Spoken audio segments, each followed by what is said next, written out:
हाँ,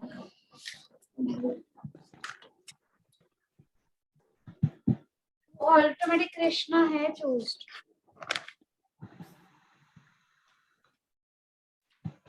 हाँ, मीरा वाला, मीरा बड़ा है और कृष्णा छोटा है, वही चूज ऑटोमेटिक है।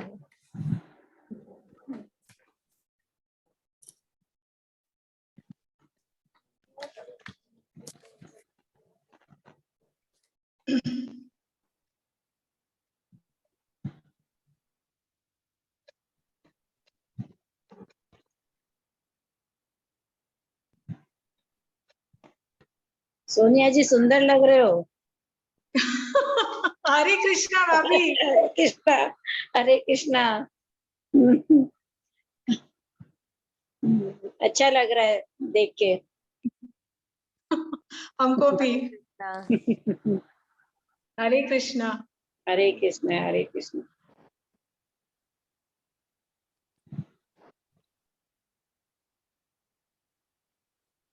मीना कहाँ है? वही मीना स्टार्ट जी करिए। नहीं दिख रहा। 3:15 होने आई। हाँ इसीलिए स्टार्ट करिए, फिर लेट हो जाती है बाद में। वो मीना एक्चुअली बोले ना तब मैं करूँगी। मीरा जी क्या मीना कर रही थी? आई तो अभी। मीना कहाँ नहीं रही है? क्या हुआ मीना जी को? हरे कृष्णा। मीना तेरी शक्ल नहीं दिख रही है। हरे कृष्णा। हरे कृष्णा, तेरी शक्ल नहीं। हाँ अब हरे दिखी। कृष्णा, हरे अब दिखी। हरे कृष्णा। हरे कृष्णा, हरे कृष्णा। हरे कृष्णा। क्या हुआ? ऑफ हो रहा है हरे वीडियो। कृष्णा। हरे कृष्णा दीदी। वीडियो ऑफ हो गया। नहीं दिख रहा है। वीडियो ऑफ हो गया। हाँ नहीं दिख। हरे कृष्णा ऑफ हो रहा मीना है दीदी बीच हरे में। कृष्णा। हरे कृष्णा, हरे कृष्णा, हरे कृष्णा भाभी। अरे वीडियो ऑफ हो रहा है। मेरे वीडियो ऑफ हो रहा है। अब चालू हो गया। चालू हो दिख गया। रहा है। हाँ हरे कृष्णा। हरे कृष्णा। हरे कृष्णा मीना जी। दीदी। हरे ओहो कृष्णा। ये क्या हो रहा है? बार बार बंद क्यों होता है वीडियो? आपके वहीं से हो रहा होगा। मीना जी तो दिख रहे हैं। ये क्यों हो रहा है? ये तो फिर वहीं से कनेक्ट हो गया ना, हमारे कनेक्ट होगा नहीं।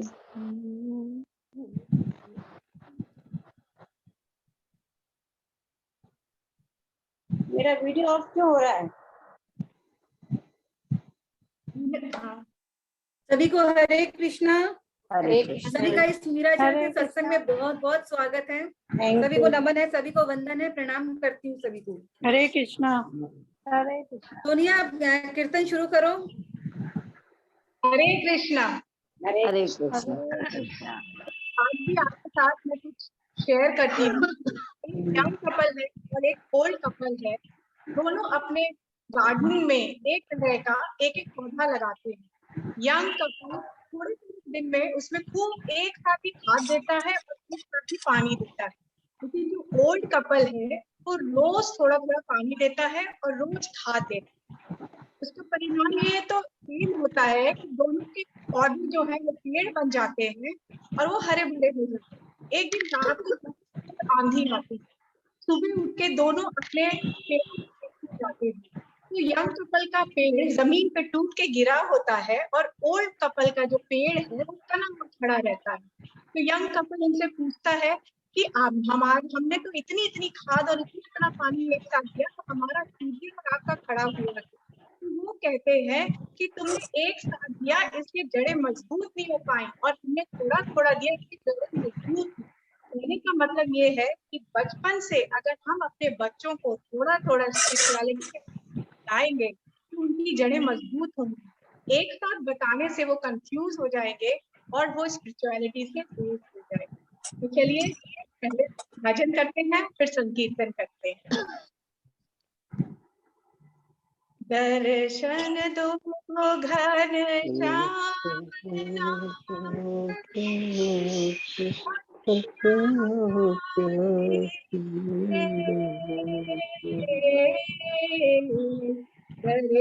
दर्शन दो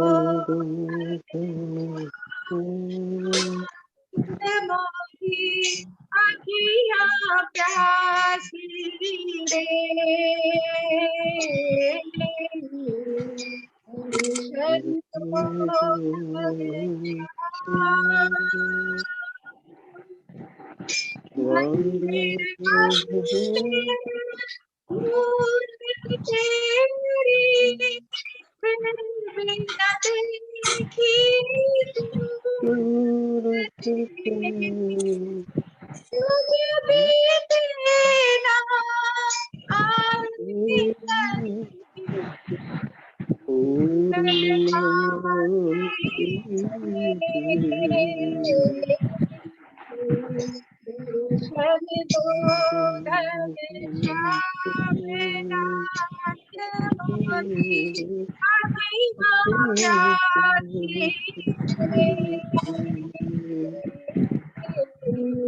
दर्शन दो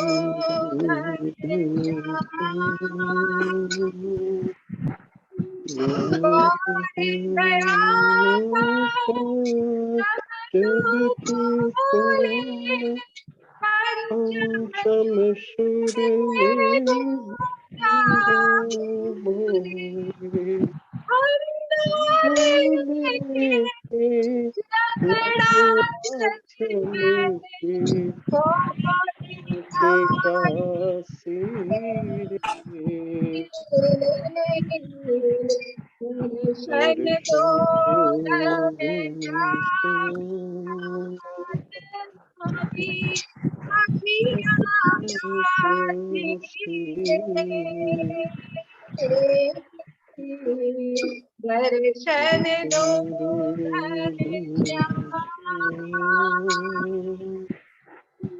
पानी प्यास बुझाओ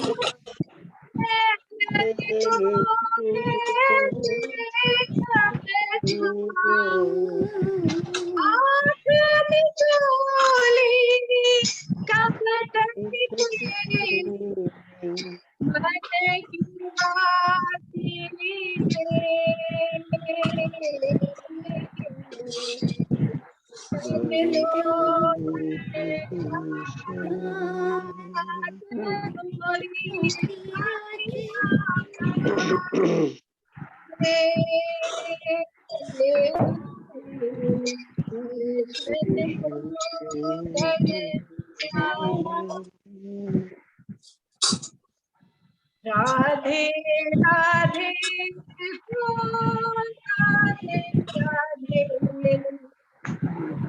राधे राधे हो राधे राधे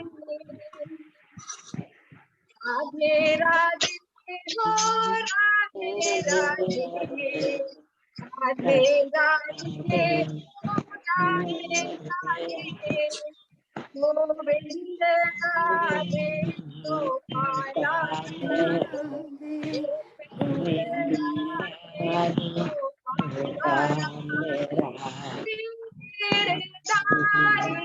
गोविंद राधे श्री राधे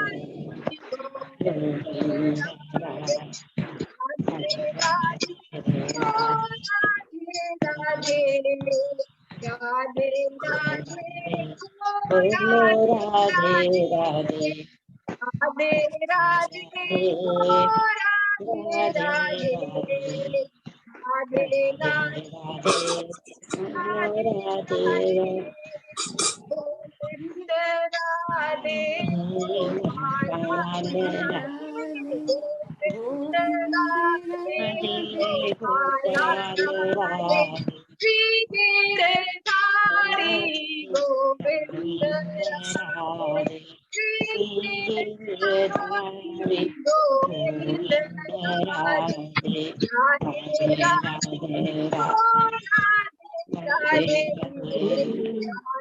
राधे राधे राधे राधे हो राधे राधे राधे बोलो राधे राधे गोविंद राधे गोपाला राधे श्री गोविंद राधे राधे राधे राधे राधे राधे हो राधे राधे राधे राधे हो राधे राधे राधे हो राधे राधे हो राधे राधे हो राधे श्री राधे श्री राधे जय गोविंदा जय गोविंद जय गोपाला जय गोपाला हरे कृष्णा हरे कृष्णा हरि बोल हरि बोल हरि बोल। ब्यूटीफुल अब मैं मीना जी से कहूंगी मीरा चरित्र की कथा को आगे बढ़ाएं।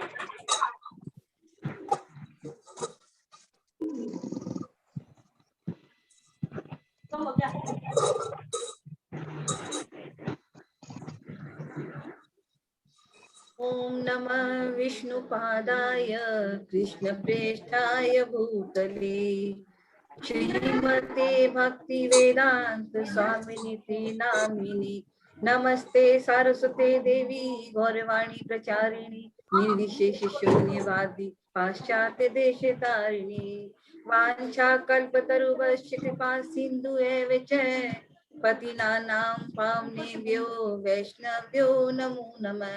हे कृष्ण कृपा सिंधु दीनबंधु जगतपते भूपेश गोपिका कांत राधा कांत नमस्तुते तप्त कांचन गौरांगी राधे वृंदावनेश्वरी विश्वभानुसुते देवी प्रणमामि हरिप्रिये।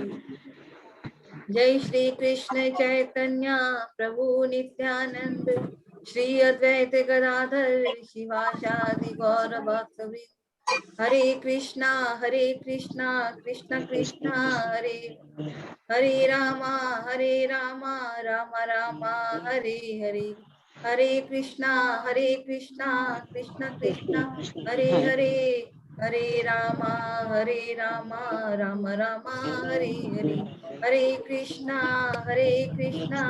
कृष्ण कृष्णा हरे हरे हरे रामा राम रामा हरे हरे हरे कृष्णा कृष्ण कृष्ण हरे अखिल ब्रह्मांड नायक दीन बंधु दीनानाथ भक्त वत्सल प्रेमी मीरा के प्रेमी गिरधर गोपाल की असीम अनुकंपा से उनकी विशेष प्रेरणा से हम लोग इस मीरा चरित्र के अंदर प्रवेश कर रहे हैं। उनकी ही प्रेरणा हुई कि हम लोग हमारे अंदर ये सुविचार आया कि हम लोग मीराबाई के चरित्र को सुने और ये जो सिचुएशन है तो इसको हम लोग कैसे ओवरकम कर पाए, कैसे इसको हम आसानी से बिना तकलीफ के बिना सुविधा के हम लोग ये जो कठिन समय चल रहा है उसको हम क्रॉस कर लें, इसको पार कर लें। तो अभी तक हमने सुना कि भी मीराबाई की सगाई हुई है। हमने सुना कि कैसे असंभव को भगवान असंभव कैसे कर देते हैं। उनकी शरण अगर हम ग्रहण करते हैं तो हमारे कार्य जो आसानी से पूरे हो जाते हैं। कैसे अवस्था के पीछे भगवान व्यवस्था करते हैं। भोजराज जी अपनी बुआ को लेने आते हैं और कैसे सब पूरे मेड़ता के लोग भोजराज जी को देखते हैं और मेवाड़ का राज्य इतना बड़ा होने के बाद मीराबाई कितनी सुंदर है, इतनी कि भाई भोजराज जी उनको देखते ही एकदम आश्चर्यचकित हो जाते, कितनी ब्यूटीफुल कितनी सुंदर है मीराबाई। और वो भोजराज जी उनकी पूरी जो गिरधर गोपाल के सामने वो जो भजन गाती है, पद गाती है, उसको भी भोजराज जी सुनते हैं। उनके जो दुख के भजन है कि गजराज को, जो डूबते हुए गजराज को तुमने बचाया, तो मैं भी इस संसार इस भवसागर से मैं भवसागर में डूब रही हूँ, जैसे गजराज को वैसे बचाया वैसे भगवान मुझे भी, गिरधर गोपाल मुझे भी बचाओ। तब ये दर्द भरे जब पद भोजराज जी सुनते हैं तो उनके मन के अंदर भी बहुत करुणा व्याप्त हो जाती है और उनका जो यौवन मन है, मीराबाई की कि पद सुन के इतने द्रवीभूत हो जाते हैं उनका हृदय। वो उसी समय वो जो जैसे भीष्म ने जो प्रतिज्ञा की थी उसी हिसाब से भोजराज एक प्रतिज्ञा करते हैं कि और कहते हैं मीरा से, मुझे इसका आपकी प्रॉब्लम का सलूशन मुझे समझ में आता है, और क्योंकि भगवान ने मुझे निमित्त बनाया है, तो ये मैं आपको एक सोल्यूशन देना चाहता हूँ कि मेरे कारण आपको इतना तकलीफ उठानी पड़ी है। तो ये जो अभागी मैं ही हूँ जिसके कारण आपको इतनी तकलीफ हुई है। तो मैं आपको एक सोल्यूशन बताता हूँ। आपके सामने जो पीड़ा आई है, आपने जो आत्महत्या का जो आपने भाव मन में लाया है, ये गलत है। आपको आत्महत्या नहीं करनी चाहिए, पाप है। बड़ों का आदर, बड़ों की बात भी हमको माननी चाहिए, क्योंकि बड़े भी मजबूर है करने के लिए काम, क्योंकि बेटियां बाप के यहाँ खटती नहीं है, और आप तो विशेष बेटी है। तो विशेष ऐसी बेटियां किसी घर में नहीं होती है, इसलिए विशेष परिस्थिति उनके सामने उत्पन्न हो गई है। तो इस परिस्थिति में मेरे पास आता है कि मैं वचन देता हूँ आपको कि मैं सदा आपकी इच्छा के विरुद्ध कभी आपकी देह को हाथ नहीं लगाऊंगा। दुनिया की नजर में बिंद रहूंगा, लेकिन आपके लिए मैं बिंद नहीं रहूंगा। तो इतनी जो प्रतिज्ञा है भोजराज जी की प्रतिज्ञा असंभव से प्रतिज्ञा है। उन्हें अपने संपूर्ण जीवन को मीराबाई के चरणों में अर्पित कर दिया, और ये भी पता है कि इस अर्पित करने से उनको कुछ कभी ऐसी मन में है ही नहीं कि वो मीराबाई कभी इस मन को स्वीकार करेगी क्या, इस भोजराज जी को स्वीकार करेगी। इतना होने के बावजूद भी भोजराज जी ने संपूर्ण अपने तन मन धन सबको मीराबाई के चरणों में अर्पित कर दिया, और कहा कि आपके गिरधर गोपाल मेरे स्वामी रहेंगे, आप मेरे स्वामी नहीं रहेंगी, और सब समय मैं आपकी पूजा करूंगा। तो ये जो प्रतिज्ञा है, और भोजराज जी 20 साल के हैं। 20 साल के अंदर उनके अंदर मेच्योरिटी देखिए, जो सोचने की जो चीज है कि भाई भगवान ने मुझे निमित्त बनाया है। निमित्त बनाया है यहाँ का मतलब कि मीडियम मुझे बनाया है। आज हम लोग प्रशंसा किसकी कर रहे हैं? भोजराज जी को। हमारे सामने कौन है? भोजराज जी हमारे सामने है, इसलिए हम लोग ने सोचा कि ये जो प्रतिज्ञा भोजराज जी कर रहे हैं, हम लोग मान रहे हैं कि कितने बड़े हैं, कितना उनका जो चरित्र है भोजराज जी का कितना श्रेष्ठ चरित्र है। भोजराज जी बोल रहे भगवान ने मुझे निमित्त बनाया है। इसका यहाँ से हमको एक लेसन मिलना है कि भगवान ने हम सबको कुछ न कुछ कार्य के लिए निमित्त बनाया है। और हम लोग क्या करते हैं, जब कोई भी अच्छा कार्य करते हैं या हम लोग कुछ भी बड़ा कार्य करता है और लोग हमको शाबाशी देते हैं, तो हमारे अंदर क्या आ जाता है? अभिमान आ जाता है, और हम सोचते हैं कि वाह हमने ये कार्य किया है। लेकिन भगवान यहाँ पे भोजराज जी कर रहे, भगवान ने मुझे निमित्त बनाया है। हम लोग क्या करते हैं? हमने किया है, हमारे अंदर इतनी बुद्धि है, हम लोग अपने आप को कर्ता मान लेते हैं, और कर्ता मान के हमारे अंदर अहंकार आ जाता है कि हमने इसका ये कार्य कर दिया, हमारे कारण ये कार्य हो गया। लेकिन सच में भोजराज जी 20 साल के, लेकिन आज उनको भी पता है कि भगवान ने उनको चुना है इस कार्य के लिए। एक साधारण व्यक्ति ऐसा काम नहीं कर सकता है, भगवान चुनता किसको है। आज हमको कोई विशेष कार्य करना पड़ता है, तो हम लोग देखते हैं कि कौन आदमी वो कार्य कर सकता है। अगर हमको समय नहीं है तो हम क्या करते हैं, किसी व्यक्ति को चुन लेते हैं कि हाँ तुम ये कार्य कर, ये मेरी तरफ से ये कार्य कर देना। तो उसे हम लोग चुनते हैं, क्योंकि जिसको मानते हैं कैपेबल उसी को चुनते हैं, जो नहीं कैपेबल होगा उसको हम नहीं चुनते हैं। तो वैसे ही भगवान ने क्या भोजराज जी को मीडियम बनाया, क्योंकि भगवान हर कार्य भगवान स्वयं आके नहीं करते हैं, किसी न किसी को माध्यम बना के भेज देते हैं, और वो हमारे सामने भगवान के रूप में प्रस्तुत हो जाता है। हम लोग कभी कभी ऐसा होता है कि कुछ बहुत डिफिकल्ट कार्य लगता है कि, और लेकिन बहुत इजी से हो जाता है, और किसी आदमी को भगवान भेज देते हैं, तुमको लगता है ये तो भगवान के रूप में आके हैं, इसने कितने अच्छे से हमारा कार्य कर दिया। तो ऐसा कि भगवान चुनते हैं लोगों को कार्य करवाने के लिए, जो कैपेबल होता है उसी को भगवान थे। लेकिन हमको जो सामने दिखता है हम लोग उसी को ग्रेट मानते हैं, और ये बहुत जरूरी भी है, क्योंकि हमको पता भगवान कराते हैं। लेकिन हमारी क्या ड्यूटी बनती है, हम लोग को अभिमान छोड़ के यह सोचना चाहिए कि उसने हमारे लिए कितना कार्य किया। तो जीवन में कृतज्ञता की जो बात आती है कि भाई किसी ने हमारे लिए कुछ काम किया है, तो उसके लिए हम ग्रेटफुल होए, उसको थैंक यू बोलेगी, हाँ उसने हमारे लिए बहुत ग्रेट कार्य किया है, उसने हमारे लिए बहुत सुविधा उत्पन्न की है। लेकिन जो सामने होता है उसी को तो बोला जाता है। भगवान हमारे सामने नहीं है, हमको दिखाई नहीं देते हैं, इसलिए हम लोग भगवान को देख नहीं पाते, लेकिन जो सामने है उसी को देख पाते हैं, उसी को थैंक यू कहते हैं। मैंने क्लास 10 में पढ़ा था, एक पद के अंदर, एक गद्य के अंदर स्टोरी पढ़ रहे थे, उसमें ये था लेसन के अंदर कि भाई कृतज्ञता, इंसान को हमेशा कोई किसी के लिए कुछ कार्य करता है तो कृतज्ञ होना चाहिए। Thank you so much, you have done this for me, इससे मेरा बहुत अच्छा हुआ। और अगर जो कृतज्ञता ज्ञापन नहीं करता है वो पशु के बराबर है। उसमें ये भी लिखा है कि कृतज्ञता ज्ञापन न करना पशुता की निशानी है। तो अगर हम लोग सोच लें कि तो भाई इसने क्या किया, तो भगवान ने कराया है। क्योंकि हम भगवान को नहीं देख पा रहे, हमको पता है भगवान ने कराया, लेकिन निमित्त तो इसको बनाया है, हमारे सामने तो वही फेस है ना, इसलिए हम लोग उसको थैंक यू बोलते हैं और उसी को बड़ा मानते हैं। अगर आप किसी को बड़ा बनाते हो तो उसमें खुद आप बड़े बनते हो। ये मान के चल लीजिए, अगर आपको बड़ा बनना है तो दूसरे को बड़ा बनाना सीखिए। संसार में आपको कुछ भी चीज चाहिए तो देना सीख लीजिए। अगर आपको बड़ा बनना है तो खुद दूसरों को बड़ा बनाइए। अगर आपको धन चाहिए तो आप दूसरों को धन दीजिए, खर्चा कीजिए, क्योंकि इकोनॉमिक्स में भी ये चीज है, ये इकोनॉमिक्स का भी लॉ है कि भाई bad money drives good money out of market. जो हमारे जैसे अच्छी कोई हमारे पास नई नई करेंसी आती है, नए नए रुपए आते हैं, तो जब उसको यूज करते हैं, जो पुराने नोट्स है ना वो खत्म होते जाते हैं, उनका वर्चस्व कम होते जाते हैं।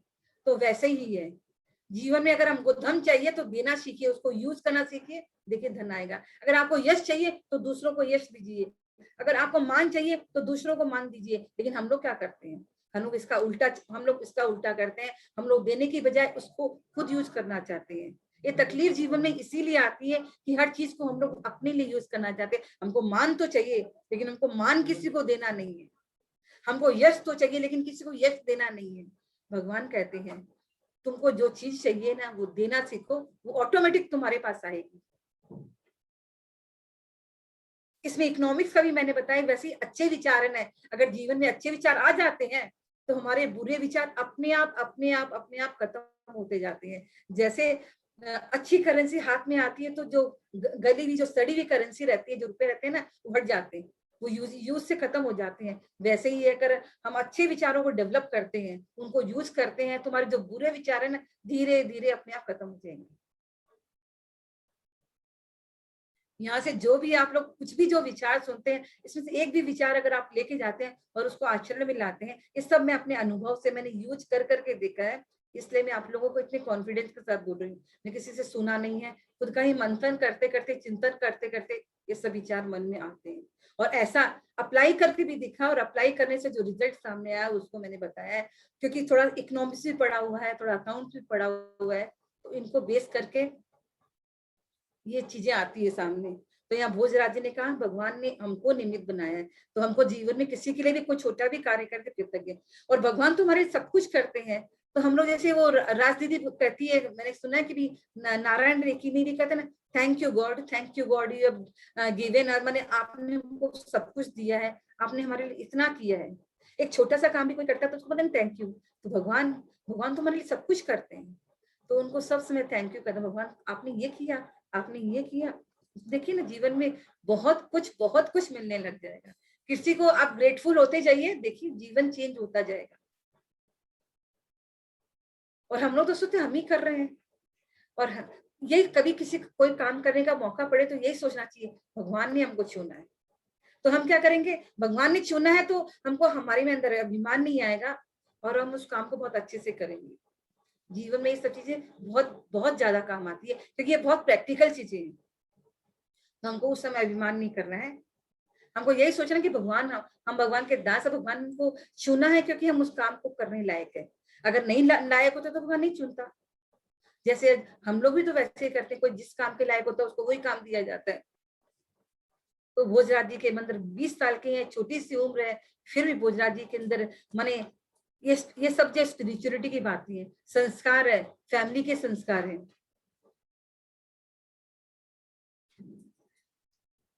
पहले के जमाने में क्या होता था, जैसे ना सगाई होती थी ना, तो जो जोशी जी लोग, जो पंडित ब्राह्मण या खुद के घर के जोशी या पुरोहित या ब्राह्मण लोग, पंडित जी लोग जाके लड़की को भी देखते, उधर से लड़की को देखने जाते, इधर से लड़का को देखने आते, तो ऐसे चलता था। तो मीराबाई की सगाई में भी ऐसा ही हुआ कि जब भोजराज जी जब आए, सब लोगों ने देखा और फिर ये विचार किया कितने सुंदर भोजराज जी है, इतना बड़ा खानदान है, इतना बड़ा वंश है, तो जो मीराबाई का विवाह वहां पे होना चाहिए। और तो मीराबाई ये विवाह पक्का करने के लिए यहाँ से राज पुरोहित मेवाड़ जाते हैं, रिश्ता लेके जाते हैं। फिर मेवाड़ के राज पुरोहित जी भी आते हैं मीरा को देखने के लिए। और मीराबाई को जब देखते हैं, उनकी जो पत्नी है, पुरोहित जी की जो पत्नी है, जब मीराबाई को देखती है तो आश्चर्यचकित हो जाती है मीराबाई को देखे कि इतनी रूपवती, इतनी गुणवती मीराबाई है। लेकिन सबको ये भी पता चल जाता है कि हाँ, रूपवती है, गुणवती है, लेकिन वो भक्ति के इनके सारे जो रूप और गुण है सब भक्ति के लिए। तो इस तरह से पता चल जाता, पूरी परिवार में ये पता चल जाता है दोनों साइड से कि भाई हाँ, मीराबाई को भक्ति में विशेष रुचि है। और ये देख के फिर जब मीराबाई के ताऊ जी अपनी पत्नी को लेने जाते हैं, उनके बेटा हो जाता है, तो वहां सगाई पक्की हो जाती है। हालांकि के ना मेवाड़ बड़ा राज्य है, मेरठा छोटा है, तो भी दोनों के जो देख के मीराबाई का रूप गुण और ना यहाँ के लोगों की वीरता देख के मेवाड़ के लोग प्रसन्न होते हैं कि भी ऐसे वंश के अंदर हमको अपना रिश्ता करना है अपने बेटे का। क्योंकि सब अच्छा, लड़की वाले भी चाहते कि भी हमारे लड़के वाले अच्छे हो, लड़के वाले भी चाहते कि अच्छे वंश से, अच्छे कुल से हमारे पास बहू आए। जब उनके ससुर जी को पता चलता है राणा सांगा को भी मीराबाई को भक्ति बहुत पसंद है, तो वो क्या कहते हैं, उनकी बुद्धि भी देखिए कितना, वो सोचते हैं ठीक, बहुत अच्छी बात है, हमारे तो दोनों हाथों में लड्डू है, अगर बहू हमारी भक्तिमती आई तो हमारे कुल को तार देगी, और अगर संसारी आई तो इतनी सुशील, इतनी गुणवती बहू पाके हम तो वैसे भी निहाल हो जाएंगे। तो इस तरह जब परिवार का जब विचार ऐसे होते हैं ना, तो इसका बेनिफिट पूरे परिवार का, जब बड़े लोगों का ऐसा विचार होता है, इसका बेनिफिट छोटे लोगों को भी मिलता है।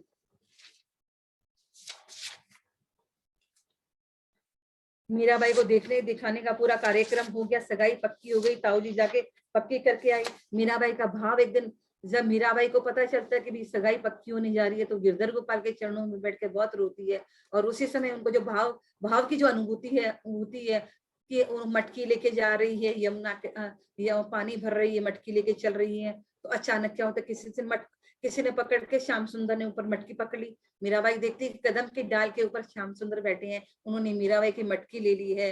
और फिर जब मीराबाई ने ऊपर देखा तो श्याम सुंदर कूद के उसके सामने आ जाते हैं और भगवान पूछते हैं, क्या तुम डर गई हो, क्या तुमको लगा कि मैं भालू बंदर हूँ कुछ?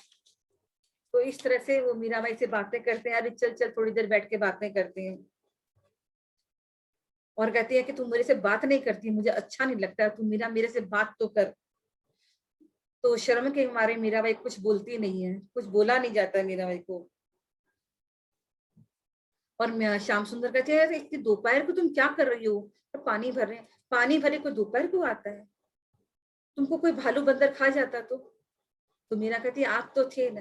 अरे तो क्या दोपहर में भी मैं यही काम करता हूँ? मेरे को बहुत काम होते हैं, गवें चरानी होती है, मुझे बहुत काम होते हैं, तो मैं दोपहर को ऐसे नहीं बैठता हूँ। तो मीरा कहते, मुझे आपसे कुछ बात करनी है। तो देख है, मैं तो चाहता हूँ कि तुम मुझे कुछ बात कर। तो मीरा कहती है, आप कैसे प्रसन्न होते हैं? श्याम सुंदर को पूछते हैं, आप कैसे खुश होंगे? तो श्याम सुंदर कहते हैं कि प्रसन्न, अरे तुझको मैं अप्रसन्न दिखता हूँ? मैं प्रसन्न हूँ तभी तो तेरे पास बार बार आता हूँ। मैंने तेरे को भिजा दिया, मैंने तेरी मटकी ले ली, तो तेरे को लग रहा है मैं अप्रसन्न हूँ? मैं तेरे से अप्रसन्न नहीं हूँ। फिर मीरा बोलते, तुम कैसे वश में आते हो? अरे तेरे को मेरे को वश में करने की क्या जरूरत है? मेरे को वश में किए बिना क्या तेरा अटका है? तो जब बुलाती है तब आता हूँ, और तू कहती है मैं कैसे वश में होता हूँ? वश में हूँ तभी तो आता हूँ। फिर मीरा पूछती है, तुमसे अनुराग कैसे हो? श्याम सुंदर से पूछे, तो आपसे अनुराग कैसे हो? तो श्याम सुंदर पूछे, और अनुराग कैसा होता है मीरा? जब जब तू बोलती है तब तब मैं आता हूँ, ये अनुराग ही तो है, बिना अनुराग के तो कुछ नहीं होता है। तो मीरा कहती है, अनुराग में तो श्याम सुंदर ऐसा होता है, दूसरे की सुख की इच्छा होती है, खुद की इच्छा खत्म हो जाती है। तो इस तरह से दोनों के बीच में कन्वर्सेशन चलता है।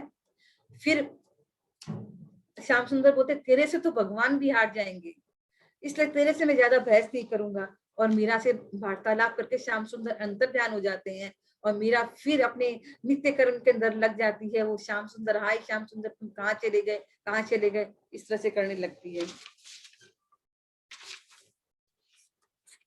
तो मीराबा का भाव भी बहुत सुनने लायक, बहुत बहुत ही अच्छा है।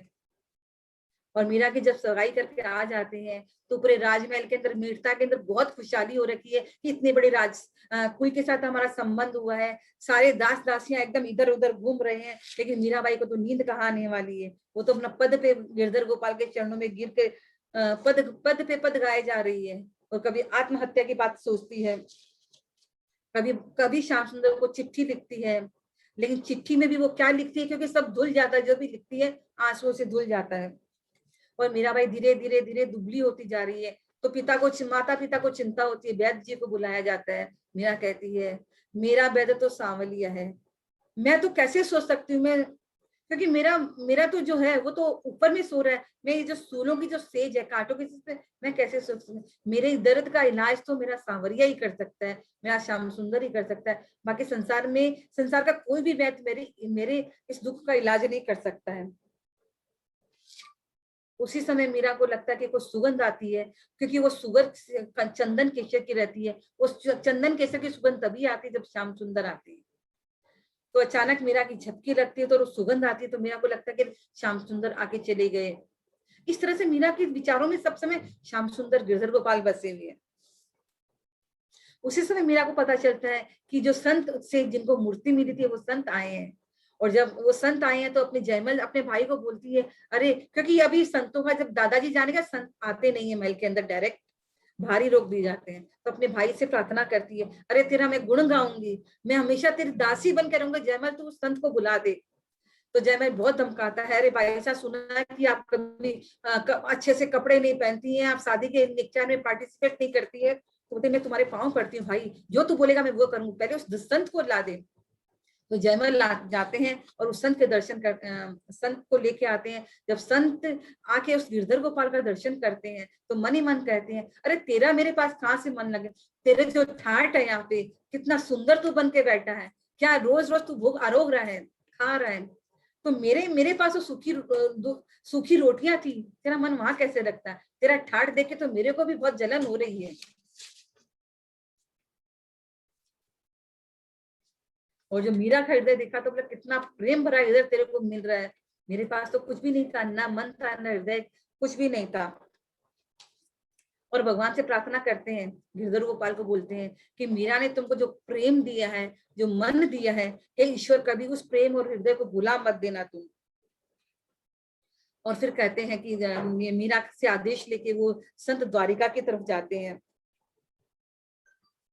और मीरा को ये बोला जाता है कि भी जब अच्छे अवसरों के टाइम संतों का दर्शन, माने संतों का दर्शन नहीं, मीरा कहती है बड़े इस संसार के लोग बड़े ही अज्ञानी हैं, क्योंकि संतों के दर्शन से तो सुख मिलता है, उनसे भगवान की बातें मिलती है। इस संसार के बहुत अज्ञानी हैं, इनको कुछ भी पता नहीं है। इस तरह से मीरा का जो प्रेम है भगवान के प्रति, संतों के प्रति, सबसे हमें अच्छा लगता है। अब हम लोग मीराबाई की विवाह में प्रवेश करते हैं। हमारे घर में भी विवाह का ही माहौल चल रहा है अभी, तो हमने सोचा कि भाई वो माहौल भी चल रहा है तो हम लोग यहाँ पे भी मीराबाई का विवाह करते हैं। मीराबाई के विवाह को बहुत सुंदर तरीके से आप लोग बड़े हृदय से, और अगर आंखों से पानी भी आए ना तो जरूर आंखों से पानी गिरा दीजिए, कोई दिक्कत नहीं है। भगवान के लिए रोना अच्छी बात ही होती है। तो हम लोग अब मीराबाई की विवाह में प्रवेश करते हैं। अक्षय तृतीया का दिन है। आज मीराबाई सो के उठती है सुबह, तो क्या होता है,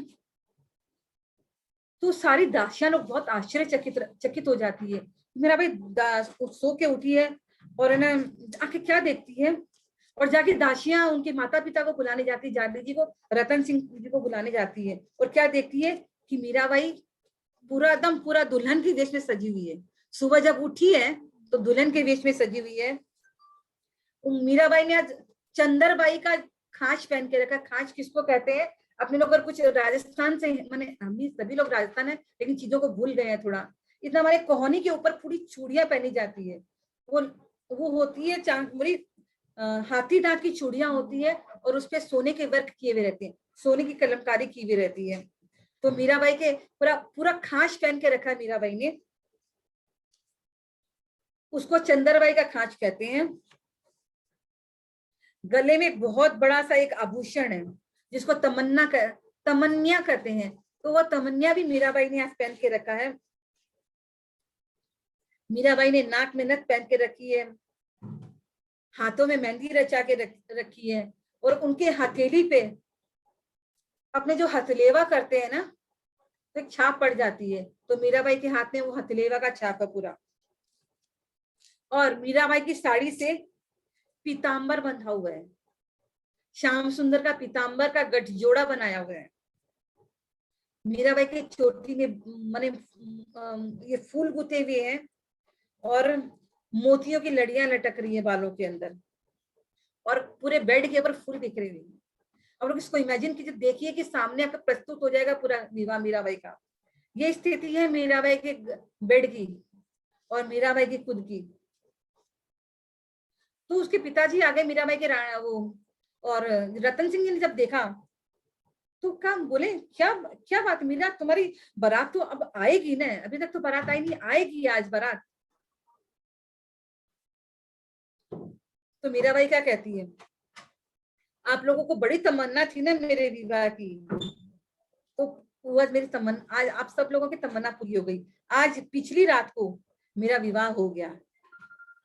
मीराबाई ने लज्जा के कारण अपने पिता के सामने नहीं देख रही है और नीचे मुंह झुकाकर कह रही है कि आपको बहुत बड़ी तमन्ना थी कि मेरा विवाह हो, तो आज रात को मेरा विवाह हो गया है।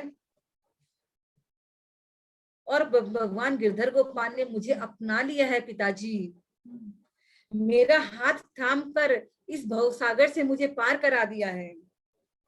और इतना खुशी हो कि मीराबाई ये बात बोल रही है अपने पिता को। कहते कहते मीराबाई के आंखों में आंसू गिरने लगे और वो कहती है, और जब वो गहने पहन के रखे थे तो माँ ने पूछा ये कहाँ से आए मीरा, ये तो बहुत अमूल्य गहने हैं, बहुत वैल्यूएबल, बहुत प्रेशियस है ये जो गहने तुमने पहन के रखे हैं। तो मीरा कहती है कि रात को पड़ले में आए थे अपने, जब ना लड़की का ब्याह हो तो लड़के की तरफ से बरी की तिल आती है। सभी जो मारवाड़ी है यहाँ पे, मारवाड़ी लोग की जुड़े हैं बरी की तिल, जिसके अंदर है ना बहू के लिए बहुत बहुत अच्छे अच्छे आभूषण, वस्त्र और कॉस्मेटिक्स भेजे जाते हैं। तो मीरा कहती है ये रात को मेरे विवाह में बरी की तिल आई है, ये पड़ला आया है मेरे वहां से, जिसके अंदर पोशाकें हैं, बहुत सारी ड्रेसेज है, ड्राई फ्रूट्स है, सारे श्रृंगार की सारी सामग्रियां हैं। और माँ से कहती है माँ सब इधर रखे हुए हैं, आप इन सबको देख लो और संभाल के रख दो। तो जब मीराबाई की माँ ने देखा इतनी सुंदर सुंदर पोशाकें आई है, वस्त्रों के ऊपर हीरे जवाहरत जड़े हुए हैं, और वो जब ऐसे चमचम चमचम कर रहे हैं उनके आभूषण और उनके वस्त्र मीराबाई के। और जब ताऊ जी भी जब ऐसा चल रहा था, उसी बीच में रतन सिंह जी को बड़े भाई बिरम देव जी, मीराबाई के जो ताऊ जी है वो भी आ गए, सारे भाइयों को लेके आ गए। ये सब पूरी माने ये पूरा एपिसोड चल रहा है और फैमिली के सारे लोग इकट्ठे हो गए। जब सब लोगों ने सब कुछ देखा वो सब कुछ समझ गए कि क्या हो रहा है यहाँ पे।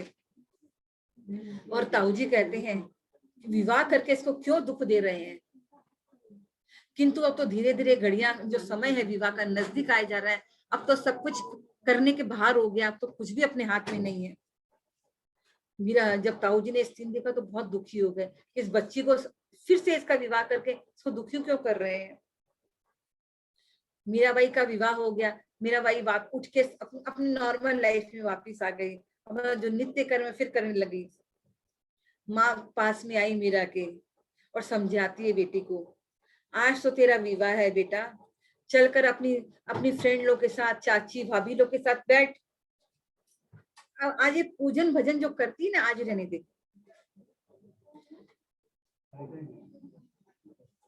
तो कहती है माँ मैं तो मुझे जो अच्छा लग रहा है वही तो काम कर रही हूँ, और सबका अपना अलग अलग स्वभाव होता है, किसी को कुछ अच्छा लगता है, किसी को कुछ अच्छा लगता है। मुझे भजन पूजन गिरधर गोपाल की सेवा मुझे अच्छी लगती है।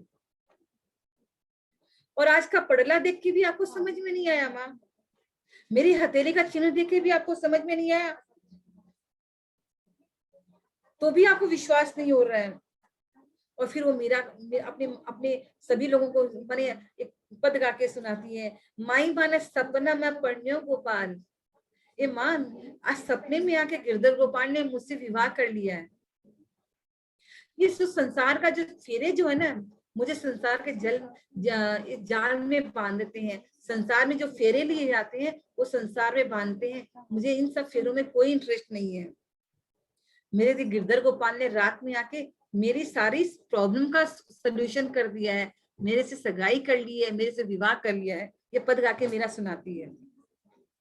मीरा तो माँ कहती है, हाँ बेटा जग जंजाल तो है बेटा, लेकिन अब समय ऐसे बीत गया है कि जरा सा तू ना बोलेगी ना पूरा अनर्थ हो जाएगा। मेवाड़ और मीरता के अंदर बहुत बड़ी शत्रुता हो जाएगी, इसलिए तुम कुछ भी मत कर। तो माँ मीरा सब समझती है, उसको अपना पूरे अपने कुल का, अपने वंश का पूरा नाम का भी उनको पूरा ख्याल है। वो कहती है, माँ आप चिंता मत करो, जब भी कोई रस्म करनी है, नेक करना है, आप मुझे तुरंत बुलाइए, मैं तुरंत आ जाऊंगा। आपको बिल्कुल चिंता नहीं करनी है, जैसे आप बोलेंगे मैं वैसे करूंगी। मुझे नहीं अच्छा लगता कि मेरे वंश के ऊपर कोई अंगुली उठा के भी देखे। मैं अपने वंश का पूरा नाम का हमेशा ध्यान रखूंगी।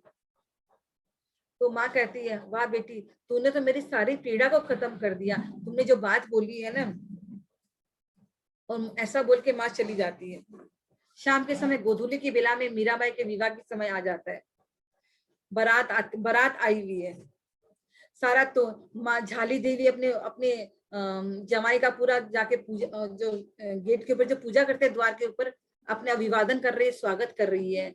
और जो भोजराज जी आके तोरण मार रहे हैं गेट के ऊपर।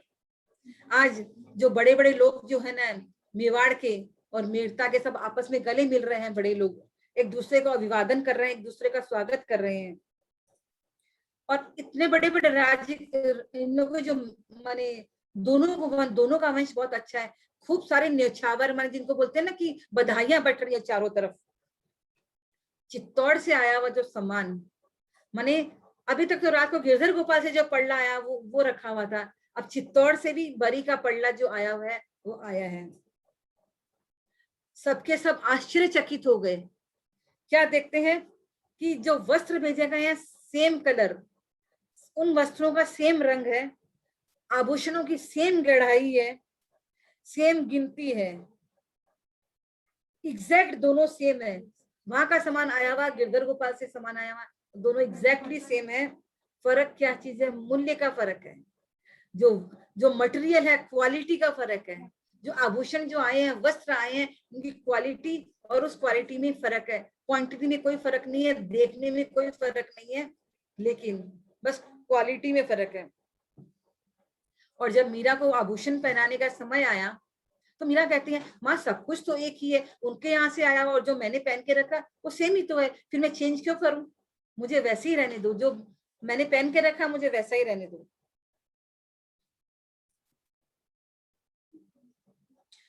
जब फेरे का समय आया तो मीराबाई ने क्या किया, अपने गिरधर गोपाल को बाएं हाथ में ले लिया और फेरे कर रही है भोजराज जी के साथ, गिरधर गोपाल को अपने हाथ में लेके। जब मंडप में दोनों जन बैठते हैं, भोजराज जी और मीराबाई पास में बैठ रहे हैं, तो मीराबाई ने गिरधर गोपाल को दोनों के बीच में बैठा लिया। और जब भोजराज जी सब देख रहे थे, जब थोड़ा जगह कम पड़ रही थी, तो भोजराज जी थोड़ा सरक गए और गिरधर गोपाल के लिए जगह बना दी। और बड़े गीतों का पूरा माहौल फैला हुआ है। स्त्रियां, लेडीज लोग क्या करती है, जब विवाह वगैरह होता है तो आपस में बहुत दोनों तरफ की स्त्रियां बातें करती हैं। दूल्हे वाले के लोग अपने दूल्हे की बड़ाई करते हैं, दुल्हन वाले की तरफ से सब अपने दुल्हन की बड़ाई करते हैं। तो दूल्हे, चित्तौड़ से लोग जो स्त्री आई है बातें कर रही है कि जैसे कि लड़की तो बहुत ही सुशील है, सुंदर है, लेकिन सुंदर है, लेकिन हमारा भी लड़का कम नहीं है, बहुत बुद्धिमान है, बहुत बलशाली है जो भोजराज जी है, और गुणों की खान है। दोनों की जोड़ी तो बहुत ही सुंदर जोड़ी है, भगवान ने माने चुन चुन के जोड़ी बनाई है, फुर्सत में जोड़ी बनाई है। और फिर इधर के कहती है कि भाई ना मेवाड़ की स्त्रियां कहती हैं, ऐसा जमाई तो मिलना सौभाग्य की बात है। तीसरी कहती है कि भाई इतना बड़े घर का बेटा होते हुए भी शील और संतोष देखो, उसके मुंह पे जो शीलता नजर आ रही है, जो संतोष नजर आ रहा है, काबिले तारीफ है। भोजराज जी ने क्या पहना हुआ है? एक साफा पहना हुआ है, पूरा केसरिया साफा है, उस पर मोर पंख, उससे एक मोर का एक छोटा सा मोर बना हुआ है, और मोर हीरे मोतियों से जगमगा रहा है, पूरा हीरे का बना हुआ मोर। और उन्होंने कान में बड़े बड़े कुंडल पहन के रखे हैं, मोतियों के कुंडल पहन के रखे हैं, गले के अंदर कंठहार पहन के रखा है भोजराज जी ने। जब वो हिलते हैं, थोड़ा इधर उधर करते हैं, तो कान के कुंडल इधर उधर करते हैं और उनका जो प्रकाश है चारों तरफ फैल रहा है।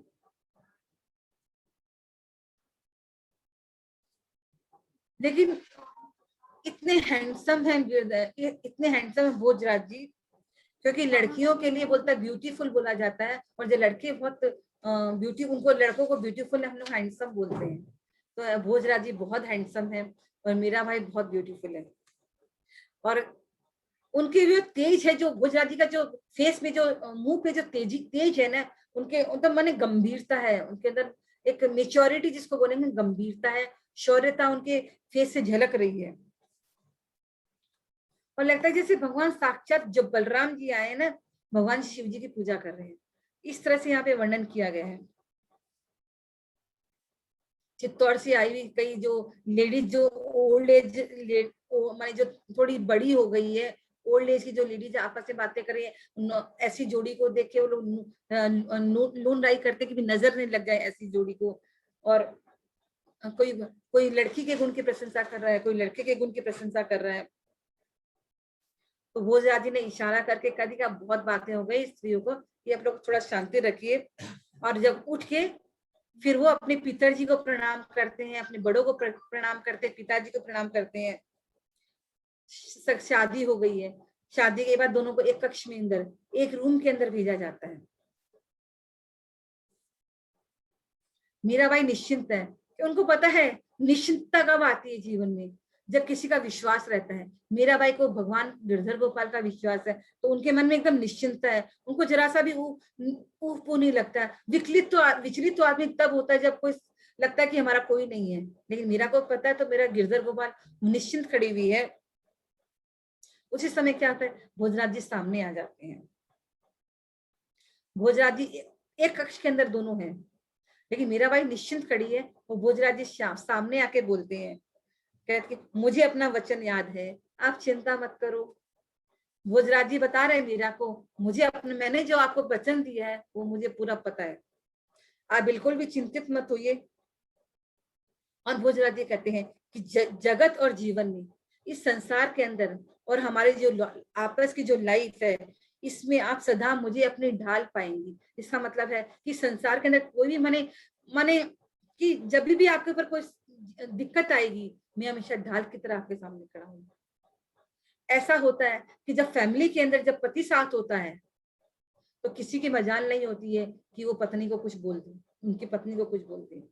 वैसे ही संसार में पति जब साथ चलता है ना, तो संसार की कोई भी प्रॉब्लम नहीं लगती है। तो यहाँ भोजराज जी ये बोल रहे हैं कि मीरा आप बिल्कुल चिंता मत कीजिए, जब संसार के अंदर और परिवार के अंदर और जीवन के अंदर सब समय ढाल के बनकर मैं आपकी हमेशा रक्षा करूंगा। और थोड़ा मुस्कुरा के भोजराज जी कहते हैं, अपने पॉकेट से जो मीराबाई को मुंह दिखाई जो देनी है, फर्स्ट नाइट आज उन लोगों की फर्स्ट नाइट है, तो हार लेके आते हैं। और हार देके बोलते इस मुंह दिखाई का क्या करूं। मीरा गिरधर गोपाल की तरफ इशारा कर देती है कि जो आप हार लाए हो, आप गिरधर गोपाल को पहना दीजिए। और भोजराज जी कहते हैं, अगर आप यहाँ सोना चाहे यहाँ सो जाइए, मुझे कोई दिक्कत नहीं है। और अगर आपको यहाँ मन नहीं है तो आप दूसरी जगह सो सकती है, आपका जैसा मन है वैसा कर सकती है। अच्छा, ये कि मेड़ता के जो लोग हैं, चार भुजानाथ जी के को मानने वाले हैं। चार भुजानाथ जी को ना भगवान विष्णु, और जो मेवाड़ के लोग हैं एक लिंगनाथ को ना शिव जी को मानने वाले हैं। तो ये मीराबाई के मन में ये आता है कि एक लिंगनाथ जी की जो पूजा करने वाले, माने उनको विश्वास हो गया है भोजराज जी के ऊपर कि जो शिव जी को जो मानने वाले हैं इतना, तो इनके ऊपर अविश्वास का एक कोई प्रश्न ही नहीं उठता है। सब तरह से विश्वास करने लायक है भोजराज जी का। और फिर मीरा कहती है, इन पे तो मैं अविश्वास कर ही नहीं सकती हूँ। और अविश्वास और एक बात और है, मेरे साथ मेरा गिरधर गोपाल खड़ा है, तो मुझे जीवन में कोई अविश्वास आ ही नहीं सकता है। और मीराबाई ने उस कक्ष के अंदर अपने गिरधर गोपाल को बैठा दिया। तो भोजराज जी कहते हैं अगर आप हुक्म करो तो इस गिरधर गोपाल के की चरण की वंदना मैं भी कर लूं। मीराबाई ने क्या कहा, अपनी माने उन्होंने कुछ बोला नहीं और स्वीकृति गर्दन हिला के कह दिया कि हाँ आराम से कीजिए अब इनकी।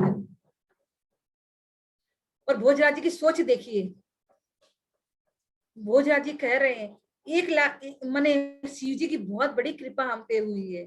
चित्तौड़ का महल है, मेवाड़ का जो महल है, इन गिरधर गोपाल की चरण रज से आज पवित्र हो गया है।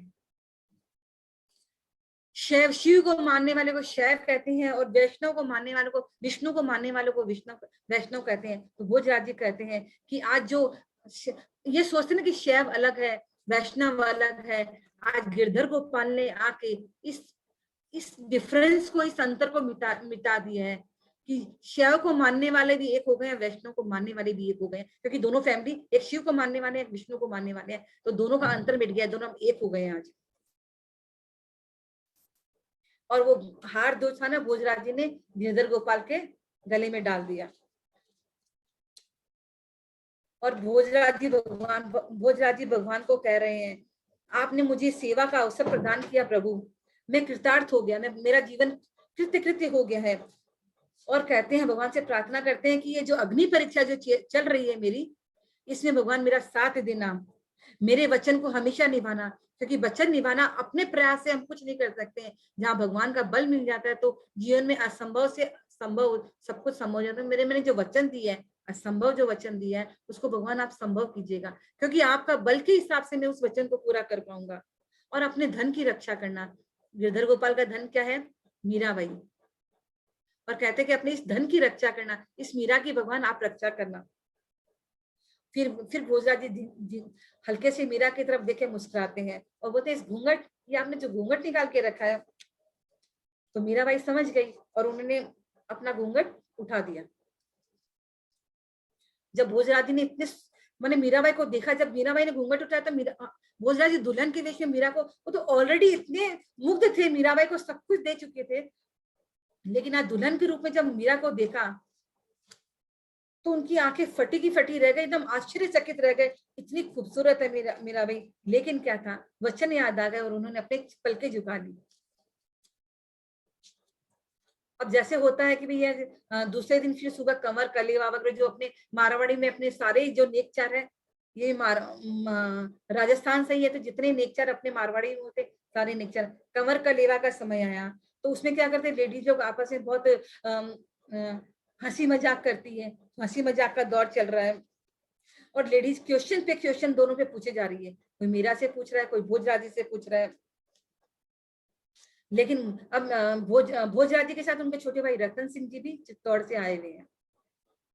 तो जब तीनों एक साथ बैठे हुए हैं, मीराबाई है, भोजराज जी है, रतन सिंह जी, तीनों जन, रतन सिंह मीराबाई के पिता का नाम भी है और देवर का नाम भी है। हाँ, तो इस तरह से, और जब तीनों जन बैठे हैं, लेकिन आस्ते आस्ते हर लेडीज लोग के क्वेश्चन का आस्ते आस्ते वो लोग उत्तर देते जा रहे हैं। और फिर स्त्रियों का जैसे वो अपना प्यारा लागो जी, जमाई जी माना प्यारा लागो जी, इस तरह के, जब चूंकि मेड़ता में आई हुई है बारात, तो वो जो जमाई का जो गीत है वो चल रहा है। जब रतन सिंह जी माने मीराबाई के देवर ने भोजराज जी और मीरा के बीच में जब गिरधर गोपाल को देखा तो उन्होंने पूछा ये क्या टोटका है भाई? तो भोजराज जी बोलते हैं, अरे अपने छोटे भाई को बोलते हैं, ये टोटका नहीं है, ये तुम्हारी भाभी के भगवान है। तो वो रतन सिंह जी पूछते हैं, भगवान तो मंदिर में रहते हैं। तो भोजराज जी हंसी में जवाब देते हैं, बिंद तो बिन्नी के पास ही बैठेगा ना। तो रतन सिंह जी पूछते हैं, माने छोटे भाई बोलते हैं, तो बिंद भैया आप है कि ये है? तो भोजराज जी जवाब देते हैं, बिंद तो यही है, टोटका मैं हूं।